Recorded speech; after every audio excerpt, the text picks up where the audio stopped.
जय गुरुदेव, जय जिनेंद्र। कैसे हैं आप सब? आज ब्रेकफास्ट में आप सभी का स्वागत है। आज की विशेष जानकारी में हम बात करेंगे देवी माँ बगलामुखी। माँ बगलामुखी जयंती आ रही है 20 मई को, और 20 मई को दुर्गा अष्टमी भी है। दुर्गा अष्टमी के दिन एक खास उपाय की एक वीडियो पहले से अपलोड की है। उस उपाय को आज के दिन अगर आप करते हैं, क्योंकि बहुत ही विशेष दिन है, दुर्गा अष्टमी भी है, माँ बगलामुखी जयंती भी है, साथ ही जानकी जयंती भी है, तो अपने आप में ही इतना विशेष दिन बन जाता है, इतना विशेष समय बन जाता है कि इस समय में आप कोई भी कार्य करते हैं उसमें आपको सफलता मिलती ही मिलती है। तो आज विशेष जानकारी में हम बात करते हैं माँ के बारे में। शत्रुनाशिनी देवी माँ बगलामुखी की साधना उपासना से सभी तरह की परेशानियां दूर होती हैं। इनकी उपासना से मुकदमों में फंसे लोग, जमीनी विवाद, शत्रुनाश आदि पूर्ण मनोरथों की प्राप्ति होती है। जो भी इनका पूजन करते हैं, भक्ति करते हैं, वे सब इन संकटों से दूर रहते हैं। हिंदू पंचांग के अनुसार हर वर्ष वैशाख माह की शुक्ल पक्ष की अष्टमी तिथि पर ही माँ बगलामुखी जयंती मनाई जाती है। भगवान शिव द्वारा प्रकट की गई 10 महाविद्याओं में प्रमुख 8वीं महाविद्या माता बगलामुखी देवी है। माँ बगलामुखी स्तंभन शक्ति की अधिष्ठात्री देवी हैं, यानी यह अपने भक्तों के भय को दूर करके उनके शत्रुओं का नाश करती हैं। माँ बगलामुखी की उपासना शत्रुनाश, वाक सिद्धि, वाद विवाद में विजय के लिए ही की जाती है। इसी कारण से माँ बगलामुखी को सत्ता की देवी भी कहा जाता है। माँ बगलामुखी जी के संदर्भ में एक कथा भी बहुत प्रचलित है। पूर्व काल में महाविनाशक तूफान से सृष्टि नष्ट होने लगी। चारों ओर हाहाकार मच गया। प्राणियों की रक्षा करना असंभव हो गया था। ये महाविनाशक तूफान सब कुछ नष्ट करता हुआ आगे बढ़ता जा रहा था, जिसे देखकर पालनकर्ता विष्णु चिंतित होकर महादेव शिव को स्मरण करने लगे। शिवजी ने कहा कि शक्ति के अतिरिक्त अन्य कोई इस विनाश को रोक नहीं सकता, इसलिए आप शक्ति का ध्यान करें। विष्णु जी ने महात्रिपुर सुंदरी को ध्यान द्वारा प्रसन्न किया। देवी विष्णु जी की साधना से प्रसन्न होकर सौराष्ट्र क्षेत्र की हरिद्रा झील में जल क्रीड़ा करती हुई प्रकट हुई और अपनी शक्ति के द्वारा उस महाविनाशक तूफान को स्तंभित कर विष्णु जी को इच्छित वर दिया। तब जाकर सृष्टि का विनाश रुका था। देवी बगलामुखी को वीररती भी कहा गया है, क्योंकि देवी स्वयं ब्रह्मास्त्र रूपिणी है। इनके शिव को एक वक्त महारुद्र कहा जाता है, इसलिए देवी सिद्ध विद्या है। तांत्रिक इन्हें स्तंभन की देवी भी मानते हैं। एक विशेष जानकारी और भी है जो आपके साथ साझा करना बहुत ही आवश्यक है। 1962 के युद्ध में माँ बगलामुखी के नाम से यज्ञ करवाया गया था। क्या हुआ था, जानिए।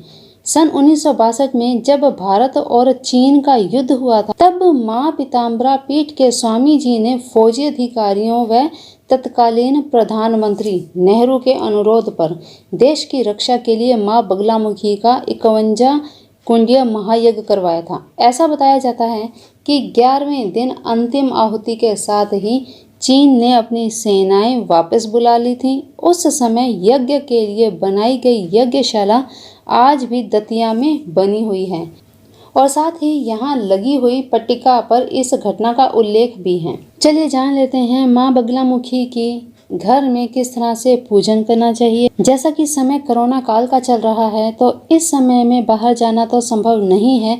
घर में ही रहकर मानसिक जाप कर सकते हैं आप। बगलामुखी जयंती के अवसर पर माँ बगलामुखी की विशेष कृपा पाने के लिए मानसिक जाप करना चाहिए। माँ बगलामुखी की स्तुति करनी चाहिए। माँ बगलामुखी चालीसा करना चाहिए। जैसा कि आपको शुरू में बताया, माता बगलामुखी को सत्ता की देवी भी कहा जाता है, तो इसीलिए बड़े विनम्र भाव से माँ भगवती की पूजा आराधना करनी चाहिए। माँ भगवती के सामने एक दीनहीन बच्चे की तरह अपने आप को उनके सामने समर्पण करके ही पूजन करना चाहिए। इसीलिए घर में ही बैठकर माँ भगवती का ध्यान करके मानसिक जाप करें। मंत्र का जाप अगर आप करना चाहें तो भी कर सकते हैं। देखिए, छोटे बच्चे बड़े नाजुक होते हैं, उन्हें बाहरी नज़र और बाधा के अलावा दुर्घटना आदि रोगों का भी खतरा रहता है।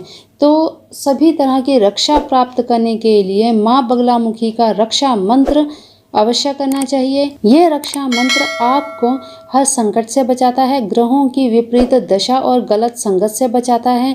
तो ये रक्षा मंत्र आपको अवश्य ही बहुत लाभ देगा, तो इस मंत्र को अवश्य करना चाहिए। मंत्र स्क्रीन पर दिया गया है, इस मंत्र को करें और साथ ही माँ बगलामुखी चालीसा और स्तुति स्तोत्र अवश्य करना चाहिए। तो जो भी आपके संकट हैं, आपके ऊपर कोई कर्ज चला है, आपको कोई वाद विवाद या कोई केस ऐसा है, तो उनका ध्यान करते हुए है तो माँ भगवती से पूजा पाठ के समय, मंत्र जाप के समय अवश्य प्रार्थना करें कि वे आपको इन सभी संकटों से दूर करें, आपको इन सभी समस्याओं से निजात दिलाएं, आपको सभी आपके जो भी केस चल रहे हैं उनमें आपको सफलता मिले। ऐसी प्रार्थना करते हुए माँ भगवती की आराधना करनी चाहिए। तो बहुत ही विशेष दिन है माँ भगवती को प्रसन्न करने का, तो अवश्य ये कार्य कीजिए। हाँ, एक चीज़ और, माँ भगवती का पूजा पाठ करते समय आपको पीले वस्त्र धारण करने चाहिए, पीले ही वस्तुओं का भोग लगाना चाहिए, पीले ही मिष्ठान का भोग लगाना चाहिए, पीले ही रंग के फूलों का इस्तेमाल करना चाहिए। जो भी लॉकडाउन के समय में जो भी आपके घर में उपस्थित हैं चीज़ें, उन्हीं द्वारा आप पूजन करें। अगर ये सब सामग्री आपको उपलब्ध नहीं है तो मानसिक जाप से ही, मानसिक जाप में भी आप इन सब सामग्रियों को अपने भाव से माँ भगवती को अर्पण कर सकते हैं। तो अवश्य ही मानसिक जाप जैसा कोई जाप नहीं है, क्योंकि मानसिक जाप में आप केवल बैठकर ध्यान लगाते हैं और माँ भगवती को अपने सामने प्रकट पाते हैं। अपनी आइज़ बंद करके, अपनी आंखें बंद करके बैठ जाएं और जिस तरह से पंचोपचार विधि से पूजा की जाती है, ठीक उसी तरह से उसी सामग्री का ध्यान करते हुए माँ भगवती का पूजन करते जाएं। माँ भगवती आपकी अवश्य ही सब मनोकामनाएं पूरी करेंगी। अगर आप ये सब कुछ भी नहीं कर सकते तो माँ बगलामुखी चालीसा अवश्य करें। चालीसा आपको डिस्क्रिप्शन बॉक्स में मिल जाएगा, आप स्क्रीनशॉट भी ले सकते हैं और इसे नोट भी कर सकते हैं। तो इस एक माँ बगलामुखी चालीसा से ही आपके सभी संकटों से आपको निजात मिलेगी। तो अवश्य ही चालीसा अवश्य पढ़ें। आप आज के दिन अवश्य माँ को प्रसन्न करने के लिए चालीसा का पाठ अवश्य करें। और हाँ, दुर्गा अष्टमी के दिन, बगलामुखी जयंती के ही दिन दुर्गा अष्टमी को बताया गया एक उपाय, पीले वस्त्र में कुछ सामग्री, वो उपाय आप अवश्य कीजिए, अवश्य कीजिएगा। उस वीडियो का लिंक डिस्क्रिप्शन बॉक्स में दे दूंगी, उसे अवश्य देखिए। बहुत ही कारगर उपाय है, वह धन प्राप्ति का उपाय है। वो उपाय करने से आपके घर में धन स्थायी रूप से सदैव के लिए रहेगा। तो उस उपाय को आप अवश्य करें, उसे इग्नोर या स्किप मत कीजिए। तो चलिए अभिवानी को देते हैं विराम। आज की महत्वपूर्ण जानकारी यही, मिलते हैं फिर एक नई वीडियो में नई जानकारी के साथ। तब तक के लिए अपना ध्यान रखिए, मस्त रहिए, स्वस्थ रहिए, अपने अपनों का भी ध्यान रखिए। जय गुरुदेव, जय जिनेंद्र।